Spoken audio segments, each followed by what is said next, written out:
আর ২৬-এর ভোটের আগে সরগরম সিঙ্গুর। এবার সিঙ্গুরে মমতা বন্দ্যোপাধ্যায়। ২৮শে জানুয়ারি সিঙ্গুরের সভা মুখ্যমন্ত্রীর বার্তার অপেক্ষায় সিঙ্গুরবাসী। ১৮ই জানুয়ারি সিঙ্গুরে সভা করেন মোদী। আর সিঙ্গুর থেকে শিল্পের স্বপ্ন ফেরি প্রধানমন্ত্রী।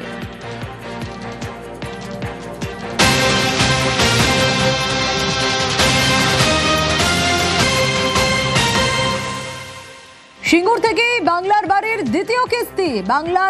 দ্বিতীয় কিস্তি নিয়ে ডেডলাইন। জেলা শাসকদের বৈঠকে ডেডলাইন মুখ্যমন্ত্রীর। কি বলেছেন তিনি, আরো বিস্তারিত এই বিষয়ে জানাতে পারেন। তবে তার আগে আরো একবার জানাই, সিঙ্গুর থেকেই বাংলার বাড়ির দ্বিতীয় কিস্তি নিয়ে ডেডলাইন। জেলা শাসকদের বৈঠকে ডেডলাইন মুখ্যমন্ত্রীর। ১৬ লক্ষ উপভোক্তাকে বাংলার বাড়ির দ্বিতীয় কিস্তি, প্রয়োজনীয় পদক্ষেপের নির্দেশ মুখ্যমন্ত্রীর। সিঙ্গুর থেকে বাংলার বাড়ির টাকা দেওয়ার সম্ভাবনা।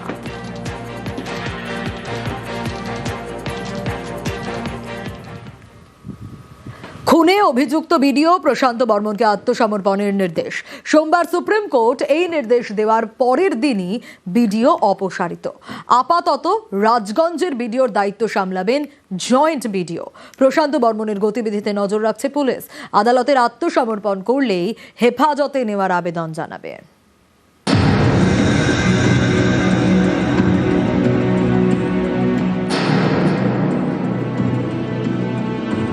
তখন তিনি জলপাইগুড়ির রাজগঞ্জের বিডিও প্রশান্ত বর্মন। সল্টলেকের দত্তাবাদে সোনা ব্যবসায়ী খুনে অভিযুক্ত। সোমবার সুপ্রিম কোর্ট নির্দেশ দেয় ২৩শে জানুয়ারি অর্থাৎ শুক্রবারের মধ্যে প্রশান্ত বর্মনকে আত্মসমর্পণ করতেই হবে। এর ২৪ ঘন্টার মধ্যেই জলপাইগুড়ি রাজগঞ্জের বিডিও পদ থেকে সরিয়ে দেওয়া হলো প্রশান্ত বর্মনকে। আপাতত রাজগঞ্জে বিডিওর দায়িত্বে জয়েন্ট বিডিও সৌরভ কান্তি মণ্ডল।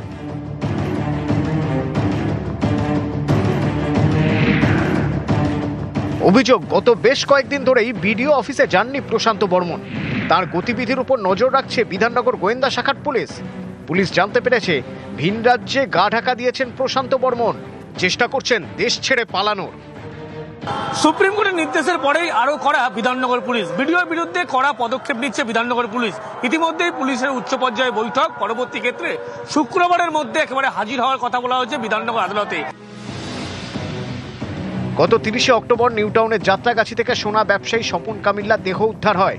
তখন জলপাইগুড়ির রাজগঞ্জের বিডিও ছিলেন প্রশান্ত বর্মন। তার বিরুদ্ধে খুনের অভিযোগ দায়ের করে নিহতের পরিবার। নিজেকে বাঁচানোর অনেক চেষ্টা করেন তিনি।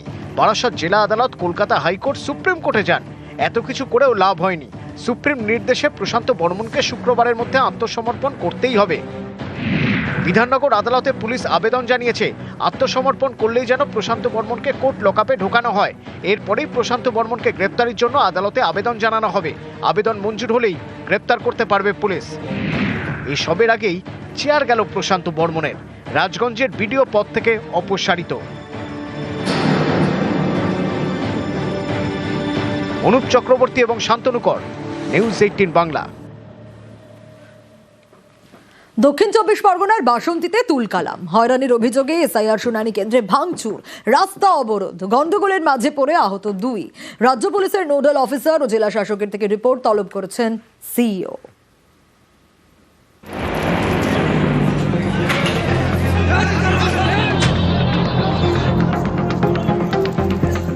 সোমবারের পর মঙ্গলবার পর দুদিন উত্তপ্ত দক্ষিণ ২৪ পরগনার বাসন্তী। এসআইআর শুনানিতে হয়রানির অভিযোগে তুলকালাম। শুনানি কেন্দ্রে তাণ্ডব, টেবিল চেয়ার ভাঙচুর, রাস্তায় আগুন জ্বালিয়ে অবরোধ।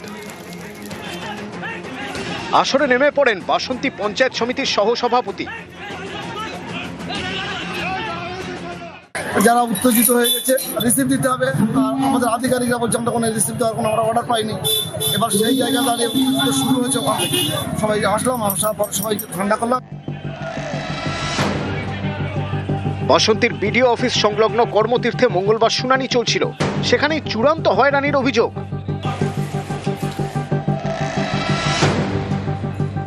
যারা কাগজপত্র জমা দিচ্ছে তারা পরিষ্কার বলছে যে আমরা যে কাগজটা জমা দিচ্ছি তার জন্য আমাদের একটা রিসিপ্ট কপি দাও। সেটা তার কোনো সদুত্তর দিচ্ছে না। রিসিপ্ট কপি না দেওয়ার কারণে ভাঙচুর। নামটা একটু ভুল। আমাদের কর্তব্য কি যারা ছিল বেশি পরে গিয়ে অন্যজনকে সংশোধন করে নাও, সেই বেলর যারা ছিল ছুঁড়ে ফেলে দিয়ে ওই বেলরা যারা সরিষাপের স্টাম্প মারছিল তারাই কিছু লোক আসলে এসে বলে রিসিভ দিয়েছে না ব্যাস। হয়রানির অভিযোগে শুনানি কেন্দ্রে অশান্তি, শুরু হয় ব্যাপক ভাঙচুর।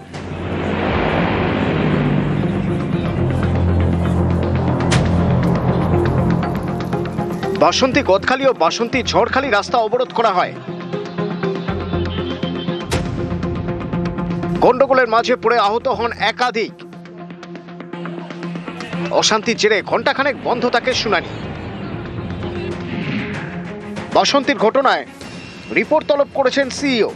রাজ্য পুলিশের নোডাল অফিসার ও দক্ষিণ 24 পরগনা জেলা শাসকের থেকে অশান্তির কারণ জানতে চেয়েছেন। নিউজ 18 বাংলা। এসআইআর শুনানিতে এবার ডিএনএ টেস্টের দাবি। মালদার হরিশ্চন্দ্রপুরে দাদুর কবরের মাটি নিয়ে শুনানিতে হাজির হলো তার নাতি।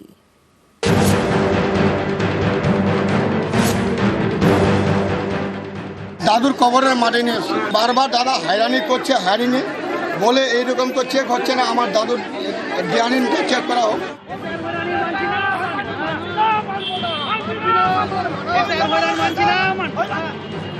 মালদার হরিশ্চন্দ্রপুরের ওয়ারি দৌলতপুর এলাকার বাসিন্দা সালেক সহ তার গোটা পরিবারকে শুনানির নোটিশ পাঠায় কমিশন। হরিশ্চন্দ্রপুর 1 ব্লকে শুনানি কেন্দ্রে তারা হাজির হন। সালেকের অভিযোগ, বিভিন্ন নথি জমা দিলেও তাদের হয়রানি করা হয়। এরপরেই ক্ষোভে ফেটে পড়েন সবাই। সালেকের দাবি, তারা ভারতের নাগরিক, একাধিক নথি দেওয়ার পরেও তাদের হয়রান করা হচ্ছে। তাই নাগরিকত্বের প্রমাণ দিতে দাদুর কবরের মাটি নিয়ে সোমবার শুনানি কেন্দ্রে যান নাতি। বংশ পরিচয় যাচাইয়ে তিনি ডিএনএ টেস্টের দাবি করেন। দাদুর কবরের মাটি নিয়ে এসে বারবার দাদা হয়রানি করছে, হয়রানি বলে এইরকম তো চেক হচ্ছে না, আমার দাদুর ডিএনএ চেক করা হোক। আমার দাদু বাংলাদেশি না এখানে ইন্ডিয়ার আছে না পাকিস্তানের আছে, এই কবরের মাটিটা চেক করলে তো বোঝানো যাবে তো কোথাকার আছে ওর দাদু। বারবার নোটিশ আসছে, কিছু বলছে না, এরা রিসিভও দিচ্ছে না। কি করে বুঝবো আমার ভোটের নাম থাকবে কি থাকবে না? এটা থেকে আপনি প্রমাণ পাবে মানুষ কিভাবে আতঙ্কিত হয়েছে। ওর দাদুর মাটির কবরের নিয়ে আসে, ওর সেই ওই যে ভারতীয়তা প্রমাণ করার জন্য। ভোট কিন্তু নির্বাচন কমিশন দিবে না, ভোটের সময় ভোট দিবে কারা? সাধারণ মানুষ। আর এই সাধারণ মানুষকে হয়রানি করছে, এর জবাব 2026 সাধারণ মানুষ দেবে বিজেপিকে।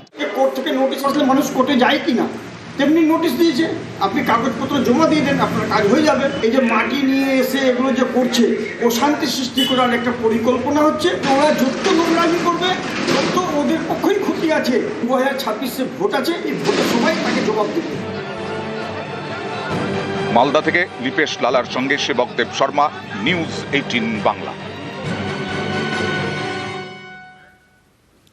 কেএমডিএর জায়গা সেইটাই দখল করে বিক্রির চেষ্টা। দক্ষিণ 24 পরগনার মহেশতলায় চাঞ্চল্যকর অভিযোগ। সরব কাউন্সিলর থেকে স্থানীয়রা। রবীন্দ্রনগর থানায় অভিযোগ দায়ের।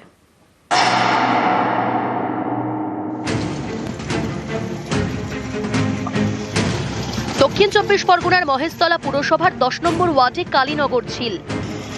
গার্ডেন রিচ জল প্রকল্পের নোংরা জল এই ঝিলে পড়ে।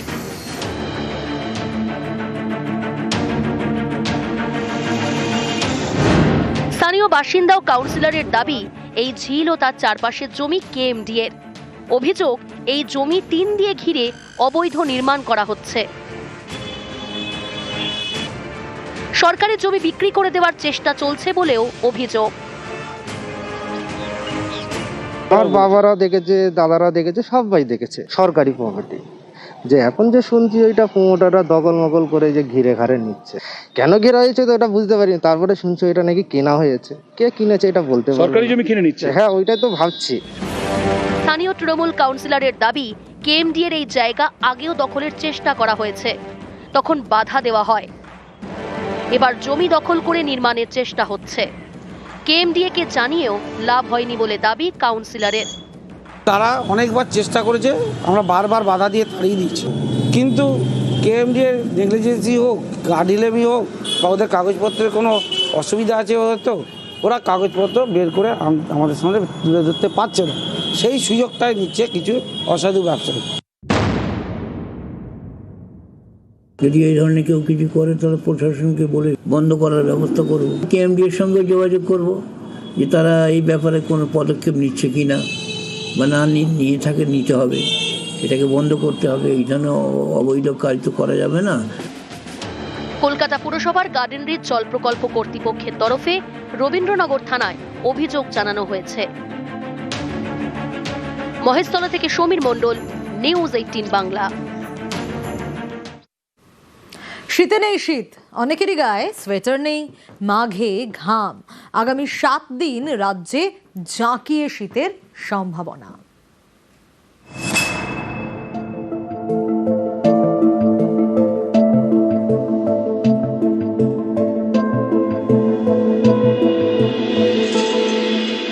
একদমই ঠান্ডা নেই, গত সপ্তাহে ভালোই ঠান্ডা ছিল, তো ice cream is the respite for now.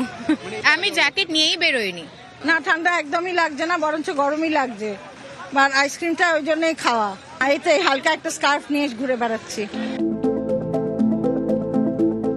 কথাই বলে এক মাঘে শীত যায় না, মাঘের শীতে নাকি বাঘ পালায়। মাঘ আর শীত নিয়ে কত কথা। এখন মাঘ মাস, শীতকাল, কিন্তু শীত কোথায়? মাঘে ঘাম, মাঘে আইসক্রিম, লস্যি। হঠাৎ করে পাল্টি খেয়ে গেল পুরোটাই, একটা ঠান্ডা, হঠাৎ করে গরমটা পড়ে গেল, এর জন্য লস্যি। এখন দিনের দৈর্ঘ্যও বাড়ছে, তার জন্য দিনের তাপমাত্রাও কিছুটা বেড়েছে। এই সময় যখন সক্রিয় পশ্চিমী ঝঞ্ঝা আসে, সক্রিয় পশ্চিম ঝঞ্ঝা চলে যাওয়ার পরে ন্যাচারালি আমাদের এই সময় তাপমাত্রা, দিনের তাপমাত্রা ধীরে ধীরে বাড়ার কথা এবং রাতের তাপমাত্রা ধীরে ধীরে বাড়বে। সব থেকে কম যেটা থাকে সেটা হচ্ছে আপনার জানুয়ারির প্রথম থেকে আপনার জানুয়ারি মাঝামাঝি পর্যন্ত। সূর্যালোকের পরিমাণ যদি আপনার বাড়ে ধীরে ধীরে, তাহলে তাপমাত্রা, দিনের তাপমাত্রা বাড়বে। আবহাওয়া দপ্তর জানিয়েছে আগামী 7 দিন দক্ষিণবঙ্গে জাঁকিয়ে শীতের সম্ভাবনা নেই। বুধবার থেকে আগামী 7 দিন রাজ্যের সব জেলায় তাপমাত্রা বাড়বে।